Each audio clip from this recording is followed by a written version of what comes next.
হাগ্ৰামা মহিলাৰী জেলত যাব বা জেলত পঠিয়াম সেই কথা নিশ্চয় আমি কৈছিলোঁ।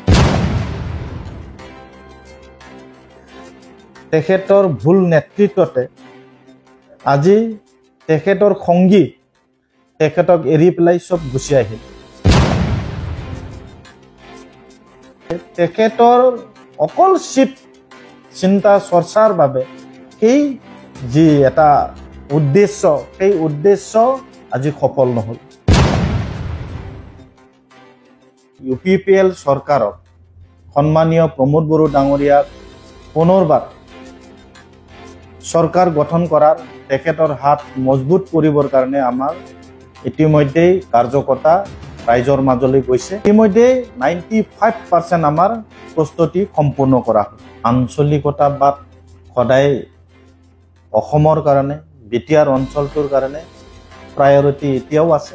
আৰু নিখিল বড়ো ছাত্ৰ সন্থাই হওক বা আমাৰ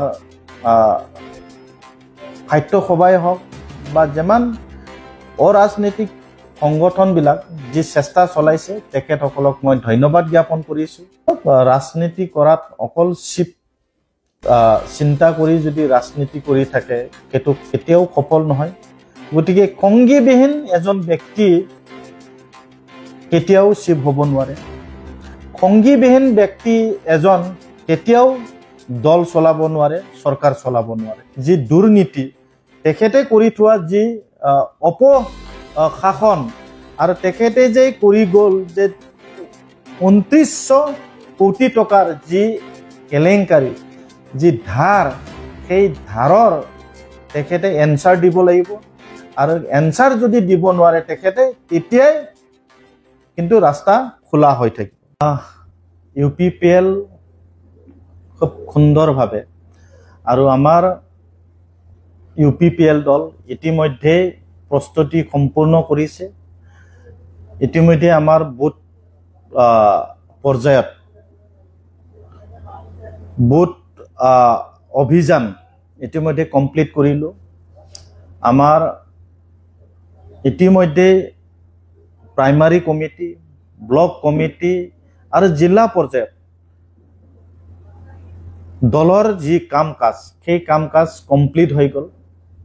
আৰু এতিয়া ৰাইজৰ মাজত গৈ পেলাই ভোট আমি ৰাইজক প্ৰদান কৰিবৰ কাৰণে UPPL চৰকাৰক সন্মানীয় প্ৰমোদ বড়ো ডাঙৰীয়াক পুনৰবাৰ চৰকাৰ গঠন কৰাৰ তেখেতৰ হাত মজবুত কৰিবৰ কাৰণে আমাৰ ইতিমধ্যেই কাৰ্যকৰ্তা ৰাইজৰ মাজলৈ গৈছে।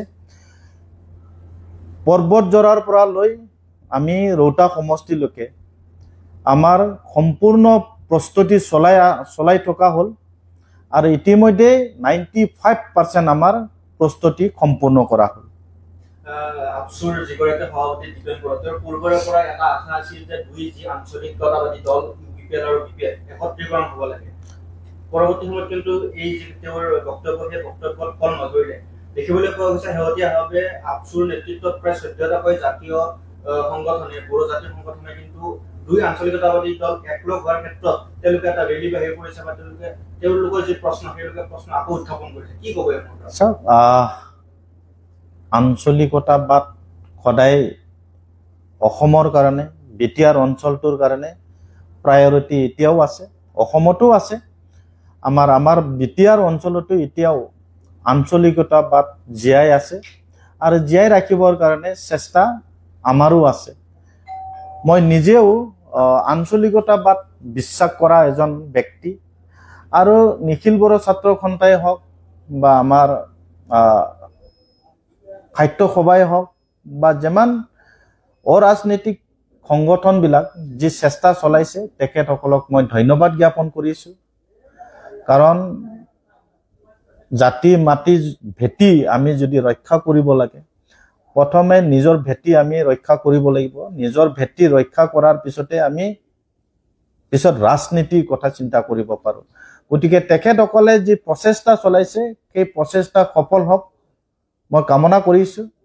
আৰু তেখেতসকলে যি কাম কৰিবলৈ ওলাইছে সেই কামৰ সফল হওক মই সেইটো বিচাৰোঁ।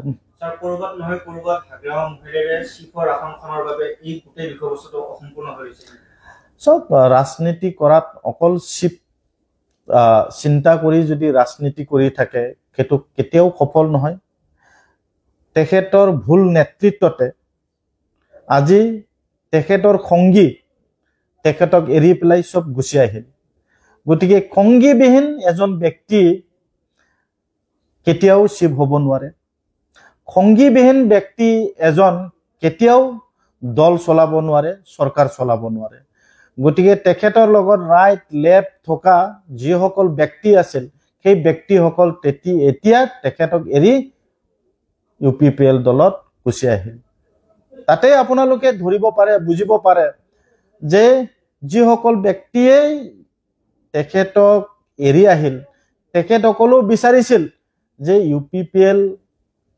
আৰু আমাৰ এই অঞ্চলত থকা আঞ্চলিক দলবিলাক এক হওক কিন্তু আপোনালোকে যিজন ব্যক্তিৰ কথা আজি খুদিছে তেখেতৰ অকল চিপ চিন্তা চৰ্চাৰ বাবে সেই যি এটা উদ্দেশ্য সেই উদ্দেশ্য আজি সফল নহল কিন্তু আমাৰ বিশ্বাস আছে এজন ব্যক্তি সদায় এটা জায়গাত থাকিব সেই কেতিয়াও হ'ব নোৱাৰে গতিকে আহি থকা দিনত আমি আশা কৰিছো বিটিআৰটো ৰক্ষা কৰাৰ স্বাৰ্থত এই অঞ্চলৰ সকলো জাতি জনগোষ্ঠীক সুৰক্ষা দিয়াৰ স্বাৰ্থত আমি বা সন্মানীয় প্ৰমোদ বড়ো ডাঙৰীয়াৰ যি চিন্তা চৰ্চা বা তেখেতৰ যি ভিজন আৰু মিছন সেয়াই নিশ্চয় সফল হ'ব হাগ্ৰামা মহিলাৰী জেলত যাব বা জেলত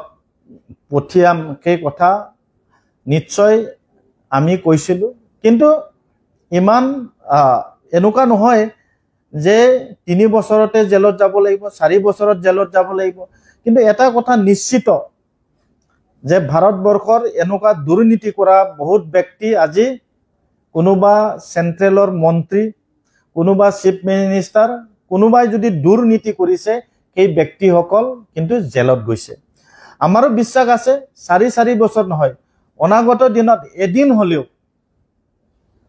যিজন ব্যক্তিক আপোনালোকে কথা কৈছে তেখেত যে জেলত যাব লাগিব সেইটো নিশ্চিত গতিকে আমাৰো বিশ্বাস আছে প্ৰশাসনৰ ওপৰত সেই সংস্থাটোৰ ওপৰত আমাৰো বিশ্বাস আছে যে সংস্থাটোৱে তেখেতক যি দুৰ্নীতি তেখেতে কৰি থোৱা যি অপশাসন আৰু তেখেতে যে কৰি গ'ল যে 2900 কোটি টকাৰ যি কেলেংকাৰী যি ধাৰ সেই ধাৰৰ তেখেতে এনসাৰ দিব লাগিব আৰু এনসাৰ যদি দিব নোৱাৰে তেখেতে তেতিয়াই কিন্তু ৰাস্তা খোলা হৈ থাকিব